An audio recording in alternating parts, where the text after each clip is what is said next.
In February 2026, the CEO of a company called Block, the people behind Cash App, sent a letter to his employees. In that letter, Jack Dorsey announced he was cutting the company nearly in half. 4,000 people. Gone. He didn't blame the economy. He didn't blame poor sales. He said that artificial intelligence had fundamentally changed what it means to build and run a company. 4,000 people, one letter, one CEO, one technology, and here's what makes that story different from every other layoff you've heard about. Block wasn't struggling. They weren't going bankrupt. They were cutting people at a moment of strength because they no longer needed them. Welcome to Neural Report. I'm going to show you exactly what's happening with AI and jobs right now, who it's happening to, and most importantly, whether your job is next. If you're new here, Neural Report covers the real impact of AI on your life, your career, and your business every single week. Hit subscribe so you don't miss what's coming. Let's get into it. In 2025, American companies announced over 1.2 million job cuts. That's the highest number since 2020, when the entire world shut down during a pandemic. Of those cuts, about 55,000 were directly and officially blamed on AI.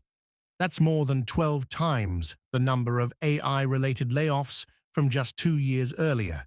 12 times in 2 years.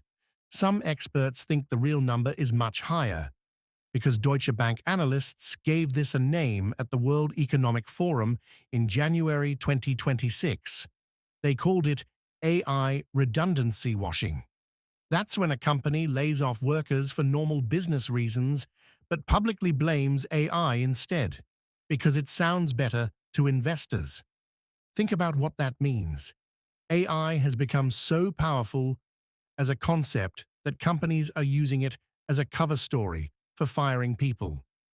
But even setting that aside, even counting only the layoffs that are definitely AI-driven, the pace is accelerating in a way every working person needs to understand.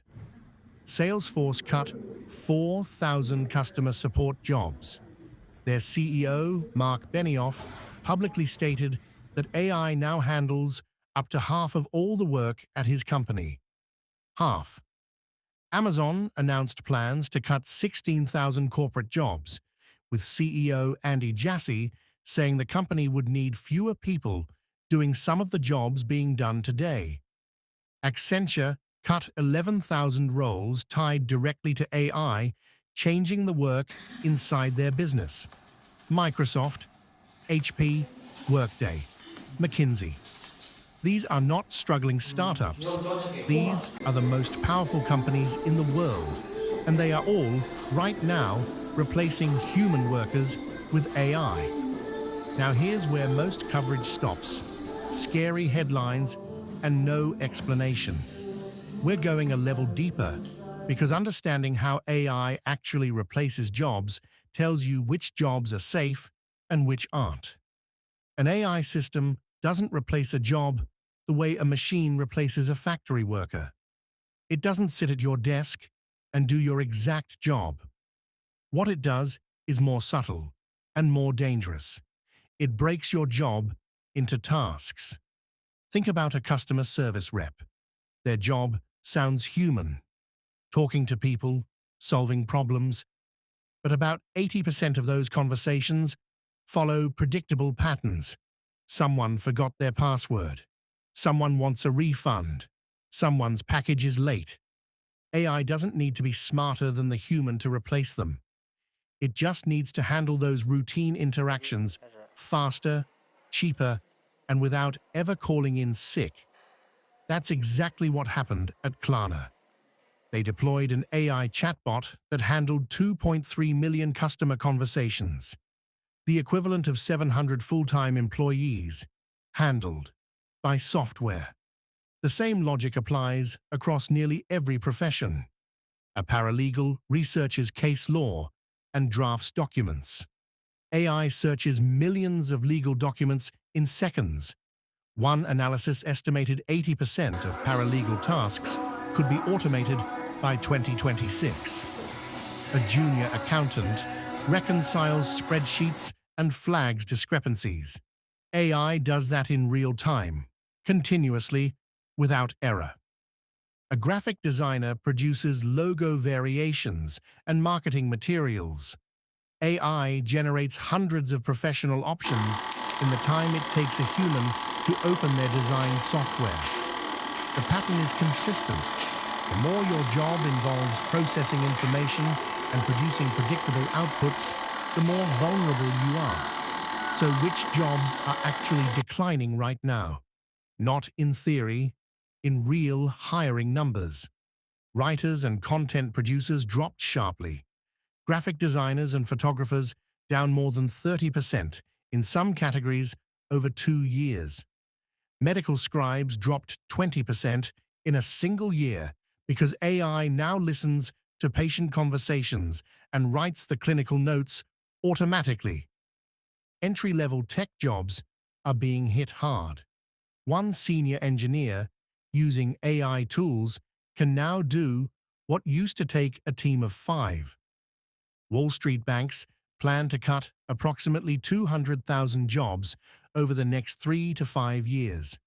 Planned, budgeted, scheduled.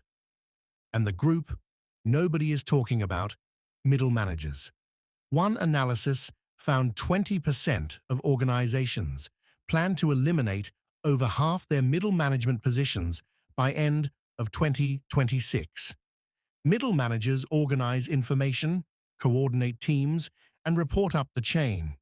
AI does all three automatically. Now, not all jobs are equally at risk. Jobs requiring physical work in unpredictable environments, plumbers, electricians, nurses, are very hard to automate.